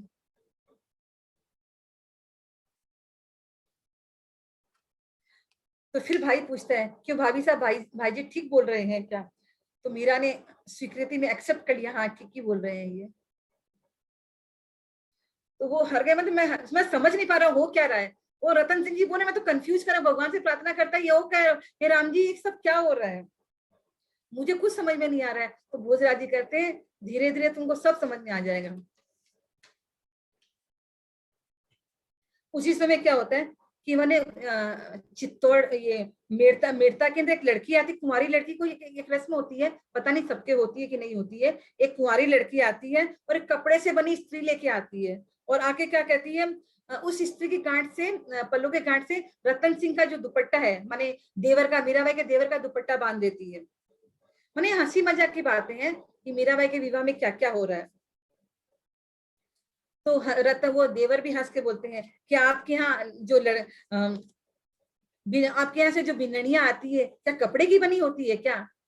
और अगर आपको मुझे दूल्हे के रूप में देखना है, तो यहाँ की अगर आपके पास बेटी नहीं है तो बहू ही दे दीजिए मुझे, मैं दूल्हा बन जाऊंगा। इस तरह से आपस में हंसी मजाक चल रहा है। एक दूसरे को गाली गलौज, जो अपने सीटना बोलते हैं, अपने मारवाड़ी को सीटना बोलते हैं, तो दोनों तरफ से एक दूसरे को गाली दे के सीटने दिए जा रहे हैं। पहला और दूसरे दिन जब होता है तो पहला जब मैंने खाने के समय एक दूसरे को खाना खिलाया जाता है, दुल्हन एक दूसरे को खाना खिलाते हैं। भोजराज जी पहला जब गाशिया देते हैं मीराबाई को तो खिला रहे हैं, तो ऐसे उनको डर है कि मेरा हाथ कहीं मीरा से छू न जाए। और मीराबाई क्या करती है, जब मीराबाई खिलाती है भोजराज जी को तो पहले वो गिरधर गोपाल को गाशिया खिलाती है, फिर वो भोजराज जी को खिलाती है। तो इस तरह से चल रहा है। फिर विदाई का समय भी आ जाता है। विदाई में क्या होता है, बहुत सारे दहेज, तो दोनों का वंश बहुत अच्छा है। मिर्जा की तरफ से भी बहुत सारी जो दहेज की सामग्रियां हैं चारों तरफ रख दी जाती है और बीच में भोजराज जी को और मीरा को बैठा दिया जाता है। और क्या होता है, माता पिता दोनों के चारों तरफ चक्कर लगाते हैं और फिर सारा उनको समर्पित, माने सारा अपना दहेज उनको दे देते हैं। तो ये चल रहा है।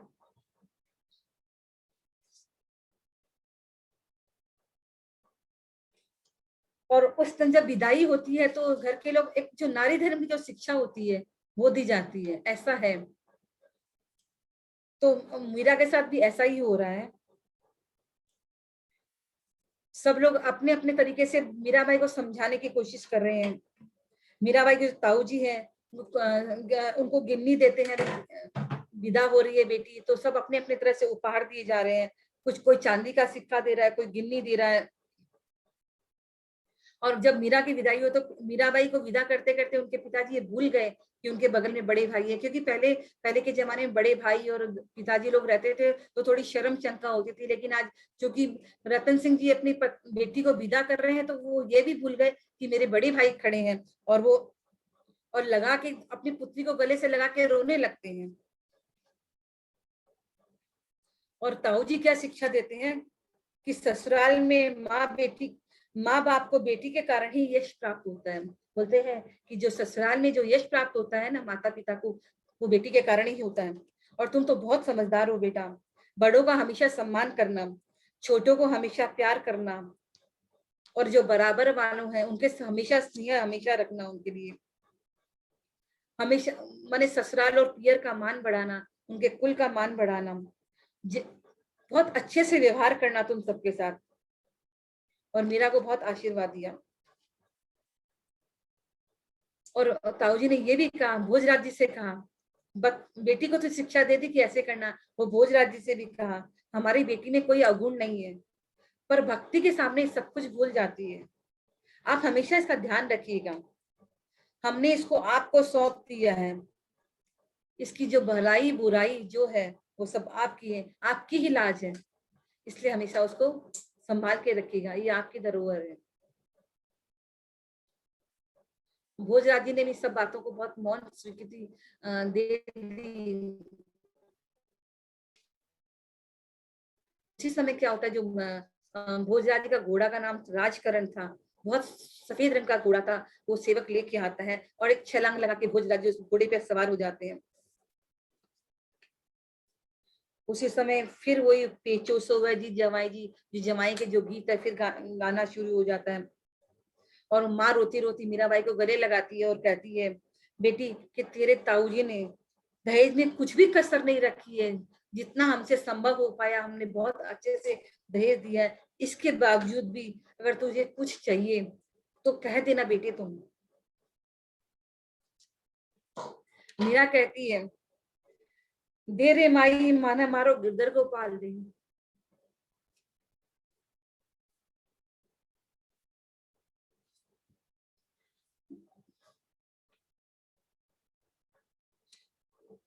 माँ कहती है कि ठाकुर जी को तो बेटा भले ले जा, पर उसके पीछे इतनी पगली मत होना कि तू अपने कर्तव्य को भुला दो।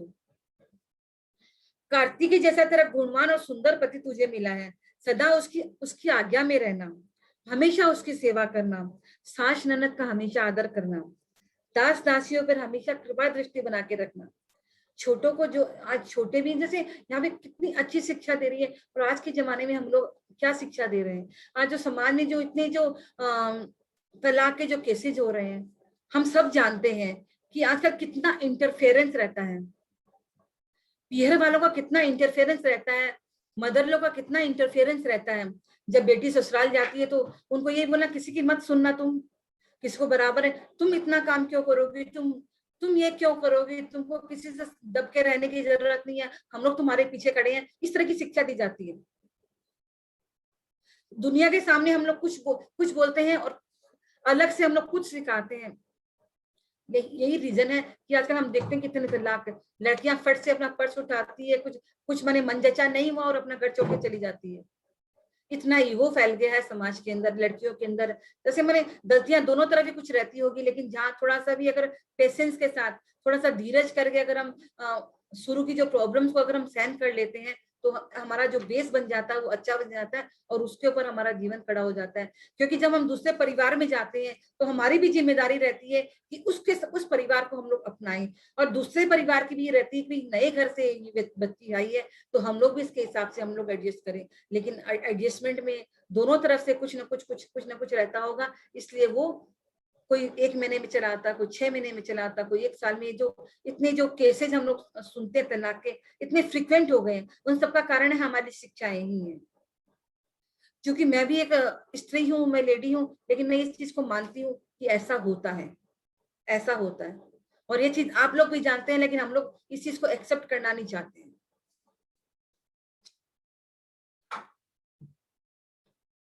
सेक्रीफाइस बोल के कुछ भी नहीं रह गया आजकल। हम क्यों करें, हम क्यों करें, हमको जरूरत क्या है, वो नहीं करते हैं।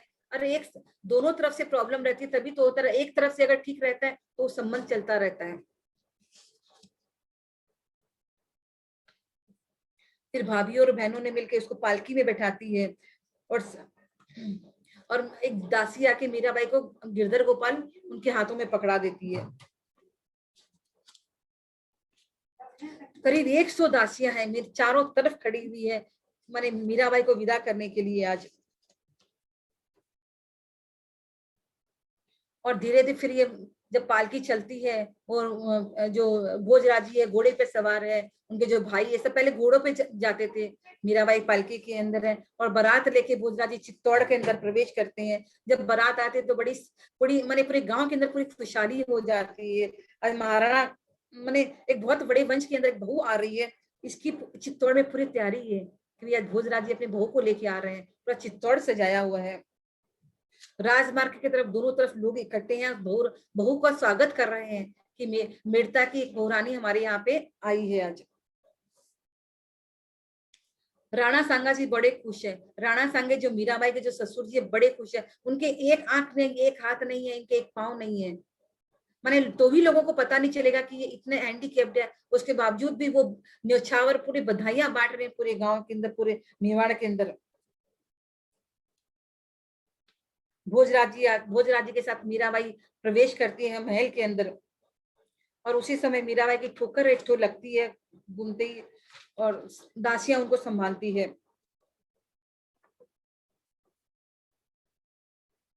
महाराणा सांगा का तो मुख एकदम प्रसन्नता से, जो मेवाड़ के जो राजा है राणा सांगा, प्रसन्नता से एकदम सिर्फ बधाइयां बांटे जा रहे हैं। उनको पता नहीं कि क्या बहुमूल्य चीजें वो उनको जो हाथ में आ रहा है वो लोगों को, दास दासियों को बांटे दे रहे हैं।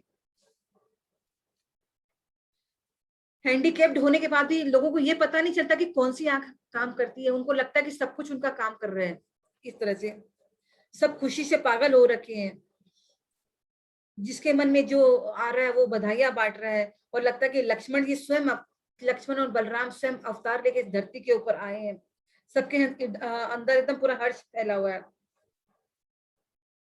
और जो सासुएं हैं आती है और गेट के ऊपर दूल्हा दुल्हन की पूरी आरती उतारती है, देवी देवताओं को धूप दिलाई जाती है। अपने यहाँ पे भी वैसा ही सिस्टम है।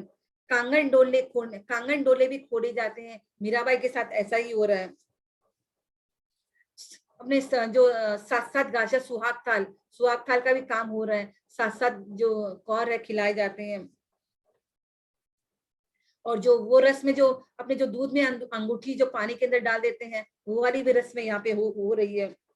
भोजराज जी सिर्फ हाथ ही हाथ फिरा रहे हैं, उनके हाथ में अंगूठी आई नहीं रही है, तो सब वो ताने दे रही है कि आप तो जानबूझ के हाथ हिला रहे हैं, आप चाहते ही हैं कि भाभी साथ जीत जाए, इसलिए ननदें इस तरह से ताना मार रही है कि आप तो शुरू से उनके बस में हो गए हैं, उन्हीं को जिताने में लगे हुए हैं। जब भोजराज जी सुनते हैं तो क्या जवाब देंगे, वो मुस्कुरा के रह जाते हैं केवल।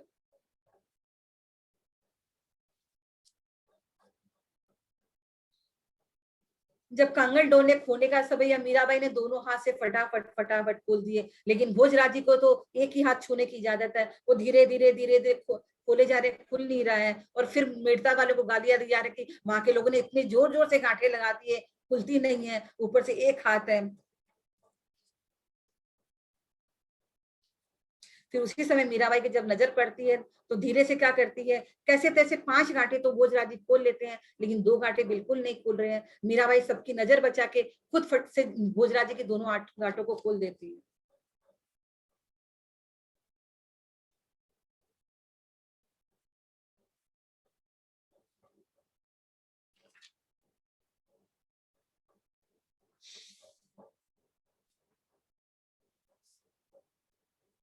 बहुत रात जब हो जाती है तो मीराबाई को माने पूरा सारा दिन तो नेक चार के अंदर चला गया।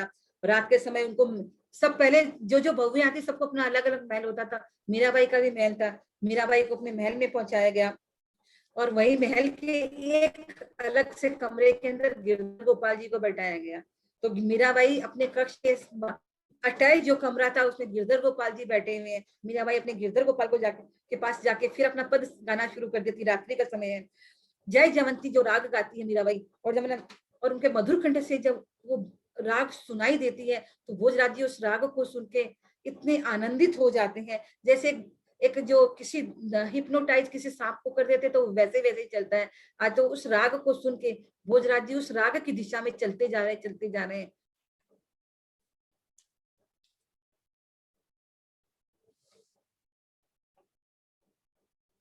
और जब वो सुन के वो खुद अचेतन हो गए। जब भोजराज जी ने भजन सुना तो उनके चेतनता उनकी जाते रही। भजन जब खत्म हुआ तो उनको सेंस आया कि मैं कहाँ पे हूँ। इस तरह दूसरे दिन फिर बहू की मुंह दिखाई की रस्म होती है। मीराबाई की मुंह दिखाई की रस्म हो रही है। जो भी मीराबाई को घूंघट उठा के देखता है वो आश्चर्यचकित हो जाता, क्या खूबसूरत है मीराबाई। और सब प्रशंसा करते जा रहे हैं, बहुत ही सुंदर है, बहुत ही रूपवती है, बहुत ही गुणवती है। सबके मुंह पर मीराबाई की प्रशंसा हो रही है। पग पकड़ाने की रस्म भी हो रही है वहां पे। तो जो बड़े लोग होते हैं पग पकड़ाने की रस्म में उनको पांव छू के उनको कुछ जब छुआ जाता है तो वो कुछ मुंह दिखाई देख के कुछ उनको दिया जाता है। तो सब अलग अलग थे। जो राणा सांगा थे ससुर जी है, 2 पूरे जिले उन्होंने उठा के मैंने पूर्ण मंडल नाम के 2 जो ना पूरी एरिया जो मैंने 2 गांव मुंह दिखाई में अपने बहू को दे दिए। और उनमें से 2000 बीघा, सोचिए कितनी बड़ी जमीन होगी, उसमें से 2000 बीघा जो अच्छी भूमि थी वो मीराबाई ने अपने साथ जो आए थे जोशी जी उनको दे दी कि भाई आप अपना गुजारा इस जमीन से कीजिए। तो इस तरह से कितना बड़े जो लेन देन है, बड़े लोगों का लेन देन भी बड़ा होता है। मीराबाई की भी उदारता देखिए कि उसमें से जो अच्छी भूमि थी निकाल के 2000 बीघा भूमि कितनी होती है वो अपने जोशी को दे दी। तो कहीं उनको मोह नजर नहीं आता है।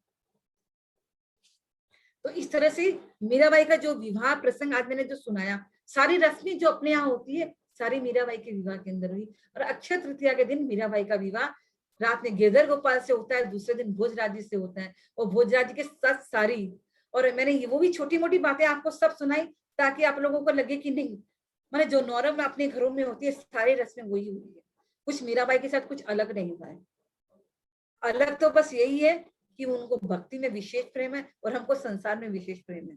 डिफरेंस बस यही है। और उनके भक्ति प्रेम के कारण ही उनको गिरधर गोपाल उनके बस में है, और हमारे बस में हमारे भगवान हमारे बस में नहीं है। इसके अंदर ये भी चीज मैं आपको जो संबंध, एक जो संबंध जो भगवान मीराबाई का जो भगवान गिरधर गोपाल का जो संबंध है ना, हमारे शास्त्रों में लिखा हुआ है कि जब तक हम लोग किसी से संबंध नहीं बनाते हैं ना, भगवान से अगर हमारा संबंध नहीं है तो हम भगवान से प्रेम नहीं कर सकते हैं। प्रेम हम अपने संबंधियों से ही करते हैं।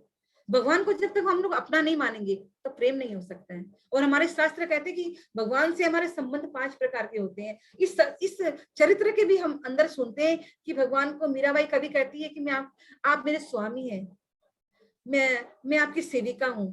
या वो भोजराजी भी कहते हैं कि मैं सेवक हूँ, मैं चाकर हूँ, आप मेरे स्वामी नहीं है, आप गिरधर गोपाल मेरे स्वामी है, आपका सेवक हो।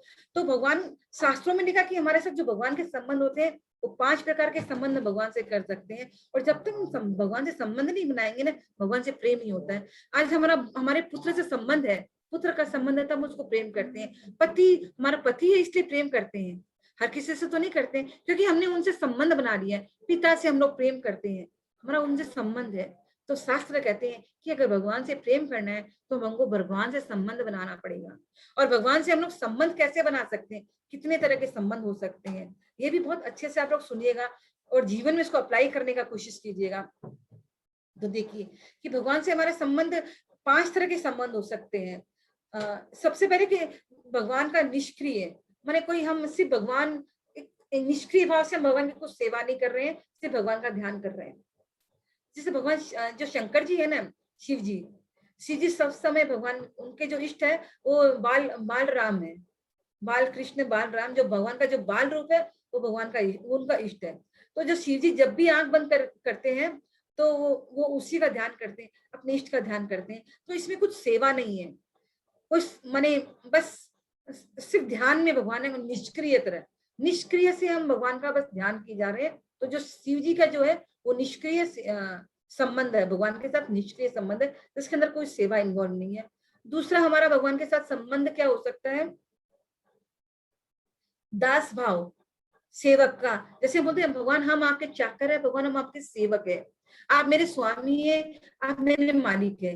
ये हमारा जो दास और मालिक का जो संबंध है वो संबंध हो सकता है। क्योंकि दास हमेशा चाहता है कि मेरा मालिक हमेशा खुश रहे, और मालिक जब खुश रहेगा तो दास की तरफ नजर डालेगा तो दास के सारे कार्य कर देगा। तो मालिक और सेवक का जो संबंध है हम भगवान के साथ, वो भी हम भगवान को बोल सकते हैं कि आप मेरे मालिक है, आप मेरे मालिक है और मैं आपका दास हूँ। ये हमारा, जैसे हनुमान जी है ना, वो हमेशा राम के दास, हनुमान जी का भगवान के साथ संबंध है, दास का संबंध। और भगवान हनुमान जी की सब चेष्टा यही रहती कि राम खुश रहे, राम खुश रहे। एक बार की बात है कि जानकी माता एक कक्ष के अंदर हनुमान जी पहुंचते हैं, देखिए जानकी माता सिंदूर लगा रही है। तो हनुमान जी ने पूछा कि क्या ना माता आप सिंदूर क्यों लगाते हैं? बोला मैं अपने स्वामी राम को प्रसन्न करने के लिए सिंदूर लगाती हूँ। तो ये हनुमान जी सुन लिए और बोले कि इससे तो मालिक प्रसन्न होते हैं। हनुमान जी ने क्या किया, वो गए और सारा सिंदूर अपने ऊपर उड़ेल दिया। तो आज हम लोग जो देखते हैं ना कि हनुमान जी की मूर्ति में जो सिंदूर चढ़ाते हैं, मन कहते हैं मालिक खुश होता है सिंदूर चढ़ाने से, तो क्यों ना मैं पूरे शरीर में सिंदूर लगा लूं। वो माता जानकी ने तो सिर में लगाया था, मैं पूरे शरीर में ही लगा लूं, और हनुमान जी ने पूरे अपने शरीर के ऊपर सिंदूर लगा लिया। तो सेवक का यही कार्य होता है कि वो अपने मालिक को प्रसन्न करने का हर तरह से प्रयास करता है, जैसे हनुमान जी और राम जी का जो है। तो ये संबंध हो गया। तीसरा है कि भाई हम लोग वात्सल्य भाव से, जैसे कोई होता है भगवान को अपना बच्चा बना ले, पुत्र, हम लोग पुत्र से कितना प्रेम करते हैं, अपने बच्चों से कितना प्रेम करते हैं। दुनिया के सारे संबंध एक तरफ, और बेटा बेटी का जो संबंध होता है ना, बच्चे के साथ जो संबंध है वो अलग है। उसके सामने अपना सारा सुख दुख सब कुछ भूल जाते हैं, बस लगता है कि बच्चे खुश रहें। और कभी क्या होता है कि हम उल्टा भी कर सकते हैं, हम भगवान के बच्चे बन जाए और भगवान बोले कि आप मेरे माता पिता हो, तुम्हें माता पिता तुम्हें। तो ये जो भाव है इसमें भी हम लोग, क्योंकि यहाँ पे भी संबंध हो गया, जैसे माता पिता बनाओ जैसे पुत्र बनाओ। भगवान को हम कुछ ये संबंध बना देते हैं, जैसे यशोदा मैया का है, देवकी का है माता, वो माता बनी हुई है, और कृष्ण, कितनी लीलाएं हैं यशोदा और कृष्ण की। उनकी लीलाओं को सुनते सुनते हम लोग तो कितने माने भाव विभोर हो जाते हैं, और सुनाइए कैसे जो त्रिलोकी का नाथ है, कैसे यशोदा मारे जा रही है, उनको रस्सी से बांध रही है, कैसे पीछे पीछे दौड़ रही है। ये जो संबंध है, क्योंकि बच्चों के साथ संबंध हो सकते हैं। तो अगर हम भगवान को अपना बच्चा बना दें जैसे हम बच्चों से प्रेम करते हैं तो भगवान से प्रेम करें, तो ये संबंध हो सकता है। और अगर माता पिता हम लोग, भगवान जैसे माता पिता बोलते हैं उनको, बड़ो तुम ही सब कुछ हो, तुम जैसे करोगे वो सो ठीक है। तो इस तरह से हमारा तीसरा संबंध भगवान के साथ वात्सल्य का जो संबंध है। चौथा संबंध हमारा साख्य, सॉरी ये तीसरा, ये चौथा वात्सल्य चौथा है, तीसरा नंबर पे साख्य आता है, क्योंकि जो सीरियलिटी है वो भी मैं आपको समझाऊंगी कि कौन सा किसके बाद आता है, इसका भी एक रीजन है। तो तीसरे में आता है साख्य, चौथे में वात्सल्य, जो मैंने आपको पहले बता दिया। साख्य भाव में क्या होता है, भगवान के साथ हमारा संबंध मित्रता का होता है।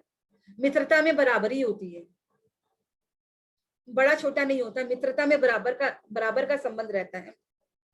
हमने देखा कि भगवान की जब हम लीलाएं सुनते हैं, जैसे अर्जुन का भगवान के साथ साख्य संबंध था, और भगवान और सखाओं के साथ भगवान का बराबरी का संबंध रहता है। जैसे सुदामा था, श्रीदाम, मधुमंगल वगैरह भगवान के बहुत सारे दोस्त थे, और भगवान क्या करते, दोस्ती के अंदर एक दूसरे को पटकना फोड़ना, एक दूसरे के खड़ा होना, माने जो लीलाएं हम लोग सुनते हैं, जो भागवत होती है तो ये सब लीलाएं सुनते हैं। तो जो बराबर का जो संबंध होता है, साख्य का सखा, हम लोग भगवान को अपना दोस्त बना ले, अपने सारे दुख सुख की बातें हम दोस्तों से करते हैं, भगवान से शेयर कीजिए। धीरे धीरे आपको लगेगा कि भगवान अपनी सब बातें अपने हमको भी बोल रहे हैं, हमको सुनाई देने लग जाती है। हमारा भगवान के साथ कन्वर्सेशन होना शुरू हो जाता है। तो भगवान को हम लोग दोस्त भी बना सकते हैं, क्योंकि भगवान जैसा दोस्त कोई नहीं हो सकता है। और इसकी मिसाल हमारे सुदामा का चरित्र तो हमने सुना ही है। सुदामा के भगवान जिस संबंध को, भगवान से हम जो संबंध बनाते हैं, भगवान उसको बहुत अच्छे से निभाते हैं। तो तीसरा है साख्य, चौथा वात्सल्य, मैंने ऑलरेडी समझा दिया। तीसरा है हमारा, पांचवा है माधुर्य, भगवान के साथ हमारा माधुर्य संबंध। माधुर्य माने प्रिया प्रियतम, माने पति पत्नी का, प्रेमी प्रेमिका का जो संबंध है वो माधुर्य संबंध होता है।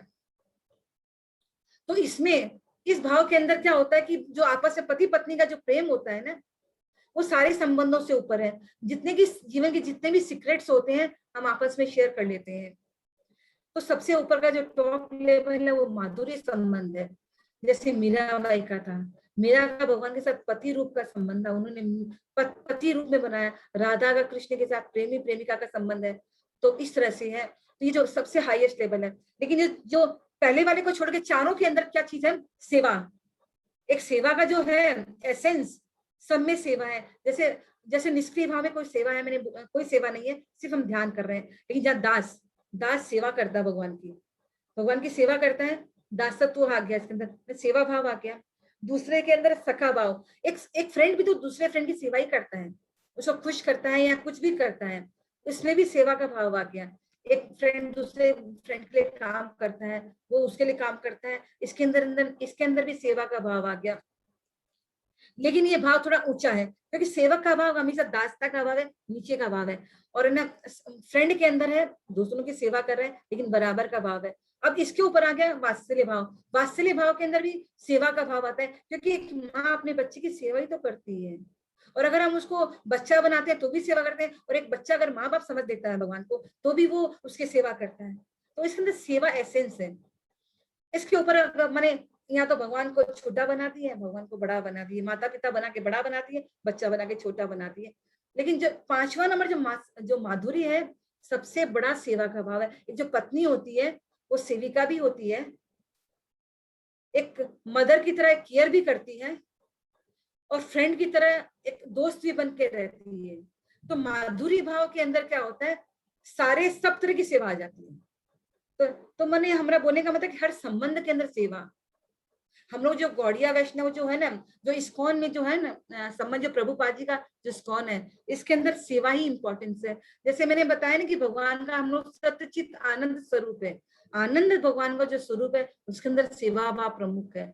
लेकिन ज्ञान और ध्यान के अंदर, सत्य और चित्त के अंदर मुक्ति प्रमुख होती है, लेकिन भगवान का जो आनंद स्वरूप है उसके अंदर सेवा प्रमुख है। हम लोग मानते हैं कि भगवान का स्वरूप है, हम लोग उस स्वरूप को हम लोग प्रेम करते हैं, भगवान से हम लोग संबंध स्थापित करते हैं, और फिर उसके अंदर प्रेममय सेवा होती है। भगवान का प्रेम, हमारा जो लक्ष्य जीवन का, भगवान का प्रेम प्राप्त करना है, भगवान का प्रेम प्राप्त करना है, एक दूसरे का प्रेम का आदान प्रदान करना है, एक दूसरे की सेवा करके हम लोग उस प्रेम को आदान प्रदान करते हैं। लेकिन जो भगवान का जो सत्य और चित्त, जिस सत्य के अंदर भगवान हर कण कण के अंदर है, और चित्त के अंदर हमारे अंदर है, और आनंद के रूप में हमारे सामने, विग्रह के रूप में, कृष्ण के रूप में, राम के रूप में हमारे सामने है।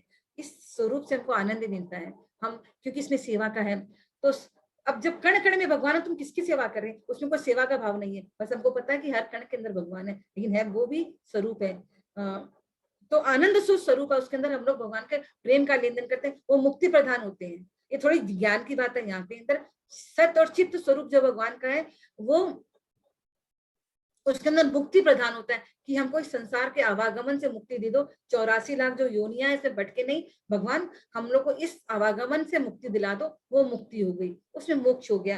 लेकिन जब आनंद स्वरूप का करते हैं, हमको भगवान का प्रेम चाहिए, हम लोग उस टाइम भक्त भगवान की, हम लोग की मोक्ष की, कोई मुक्ति की कोई जरूरत नहीं है, हम तुम्हारी सेवा में रहना चाहते हैं। सेवा में जब हम संबंध बनाएंगे तभी हम सेवा में रह सकते हैं।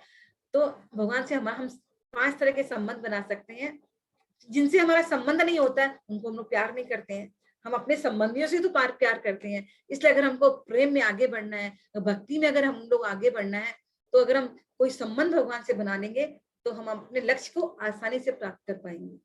तो मीरा ने यहाँ से भगवान से पति पत्नी का संबंध बनाया है। और भगवान इस कलयुग के अंदर, ये कोई माने हम सोचे कि असंभव, मीराबाई ने करके इसको मैंने संभव बना दिया है। और भगवान ने आके उस को कैसे समझा, भगवान राजपूत वेश में आते हैं, राजपूत के वर बन के आते हैं और इतने सुंदर लग रहे हैं, और रात को आके मीराबाई से विवाह करते हैं।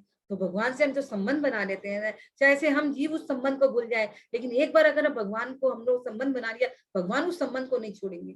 ये हमको पूर्ण विश्वास होना चाहिए, और ये तभी हमारी भक्ति की जो है ना, हमारी भक्ति सफल हो पाएगी जब विश्वास रहेगा। और धीरे धीरे देखेंगे कि भगवान उस चीज को, संबंध को और मजबूत करते जा रहे हैं। संसार का हमारा संबंध टूट सकता है, लेकिन भगवान के साथ हमारा संबंध कभी टूट नहीं सकता है। और मीराबाई के जब हम और आगे जाएंगे ना, तो मीराबाई धीरे धीरे देखिए भगवान के हर चीजों के अंदर पार्टिसिपेट करेगी। वो इस कलयुग के अंदर धरती पे है, लेकिन वो हर रात भगवान के जाके, भगवान की जो लीलाएं हैं उनके अंदर वो प्रवेश करती है। वो हर रात वृंदावन जाती है और भगवान के जो गोलोक धाम जाती है, और सारी भगवान की जो लीलाएं हैं उनके अंदर वो पार्टिसिपेट करती है। भगवान उसके साथ वो पूरा संबंध बना के रखते हैं। जितने भी भाव की हमने कथाएं सुनी, वो भगवान की जो भाव की कथाएं हैं, क्योंकि भाव में मीराबाई रहती हैं और भाव के अंदर वो सारी घटनाएं हो जाती है। इस कलयुग के अंदर, इस धरती के ऊपर ये सब चीज होता है, लेकिन वो कमी किस चीज की, हमारे विश्वास की है। जिस दिन हमको ये विश्वास हो जाएगा, तो मीरा की तरह जैसे गिरधर गोपाल दूर नहीं है, वैसे भी हमारे भी गिरधर गोपाल, हमारे भी कृष्ण हमसे दूर नहीं रहेंगे। हम इस विश्वास को, इस भाव को लेके हमको अपने भक्ति को आगे बढ़ाना है। धीरे धीरे हमको इसकी अनुभूति होने लग जाएगी।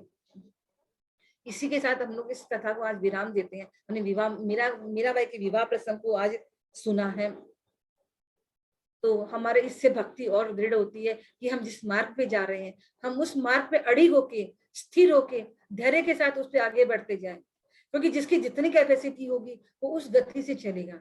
कोई जन, जैसे ध्रुव महाराज ने 5 साल की उम्र में भगवान के दर्शन कर लिए, और कई जन है कि भाई बहुत वर्षों लग जाते, तपस्वी ध्यानी लोग वर्षों करते रहते हैं। तो जिसकी जितनी कैपेसिटी होती है वो उस हिसाब से भगवान की अनुभूति करने लग जाता है। तो इसी तरह से हमको भक्ति में और आगे बढ़ना है। जैसे मीराबाई जो विश्वास के साथ जो बढ़ रही है, और उसके साथ क्या क्या हो रहा है, ये हमारे विश्वास को और दृढ़ करता है। इसीलिए हमने मीरा चरित्र को सुना कि जब भक्त का चरित्र सुनेंगे तो हमारा विश्वास भगवान के लिए और दृढ़ होगा।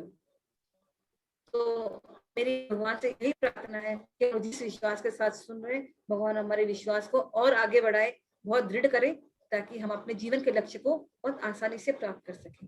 हरे कृष्णा। किसी का कुछ भी और बात हो तो हमने से पूछ सकते हैं। हम लोग अगली बार ये करेंगे, भगवान मीराबाई का विवाह हो जाता है, वो अपने परिवार में कैसे रहती है। हम लोग का तो मत यही रहता है ना कि उसने कोई संबंध नहीं निभाए। मीराबाई सारे संबंधों को निभाते हुए कैसे, क्योंकि उनके पास गिरधर गोपाल का बल है, तो वो परिवार में कैसे रहती है, इसकी चर्चा हम लोग आगे करेंगे। इस वीक के अंदर सोचती कोई क्लास नहीं होगी, बिकॉज हमको कुछ काम है। इस वीक के अंदर हमारे घर में भी शादी है, तो हम लोग नेक्स्ट वीक में हम लोग मिलेंगे और मीराबाई के परिवार की चर्चा करेंगे कि कैसे मीराबाई हर संबंध को निभाती है, अपने परिवार के साथ कैसे रहती है। हरे कृष्णा। किसी को कुछ पूछना है तो पूछ सकते हैं।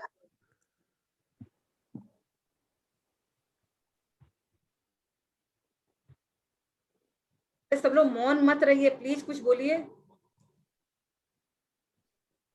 सब लोग चुपचाप है भाई। हरे कृष्णा मीना जी। हरे कृष्णा हरे कृष्णा हरे कृष्णा। बहुत अच्छा लगता है आपकी कथा सुन के, बहुत आनंद भगवान मिलता है। भगवान की कथा तो सुन के बहुत अच्छा लगता है। भगवान की कथाएं यही तो है, भगवान की जो कथाएं वो लीलाएं हैं, सुनने में बहुत अच्छा लगता है। उसमें आनंद है, भगवान का आनंद स्वरूप है। जब भगवान आनंद के स्वरूप है तो हमको आनंद ही देते हैं ना वो। सही बात है, आनंद मिलता है आपकी कथा सुन के। दीदी बहुत ही अच्छा बोलते हो, ग्रेट। भगवान की बातें आप लोग भाव से सुनते हैं ना भाभी, बड़ा तभी अच्छा लगता है। बहुत अच्छा, बहुत अच्छा, सुपर। हरि बोल। हरि बोल।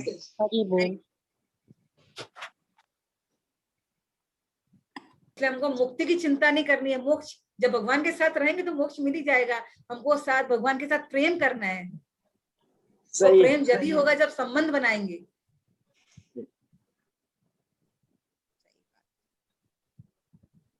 किसकी शादी है दीदी?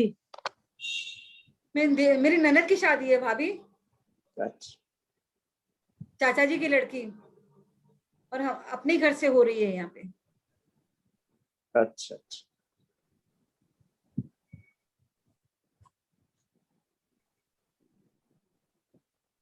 हरि बोल। और किसी का कुछ बातें, कुछ सब पूरा सन्नाटा छाया हुआ, सबको समझ में आ गया लग रहा है। बहुत अच्छे से समझ में आ गया कि बिल्कुल समझ नहीं आया। अगर अगर टीचर इतना एक्सेलेंट होता है तो फिर शिष्य तो सीख ही जाते हैं। नहीं, बहुत अच्छे से समझ में आया, खूब अच्छा लगा। बहुत अच्छा लगा भाभी। मीरा का और विवाह आज कैसे रहता फिर है कि हाँ शादी का है, आप भी वैसे ही लग रहे एकदम कि हाँ शादी में आप जा रहे बहुत आप भी अच्छा बहुत लगा। सुंदर लग रहे हैं। हरी बोल। तो हम लोग आज इसको यही विराम देते हैं, फिर अगले वीक में फिर हम लोग मिलेंगे। तो मैसेज चला जाएगा। अभी इस विवाह तक आ गए, आगे मिस मत कीजिएगा। बहुत अभी जो ज्ञान की बातें जो मीराबाई की है ना, बहुत अच्छी अच्छी बातें वो बताएंगी मीराबाई। अपने पति को भी बताएगी, अपने परिवार वालों को भी बताएगी।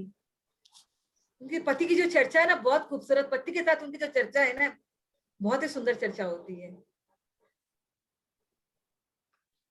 डेफिनेटली हरे ज्वाइन कृष्णा। करेंगे दीदी, डेफिनेटली। हाँ भाभी, डेफिनेटली ज्वाइन करेंगे, बहुत रस आता है। हाँ बहुत अच्छा लगता है। हरे कृष्णा सबको। हाँ, नेक्स्ट वीक हम लोग मिलेंगे। हरे कृष्णा।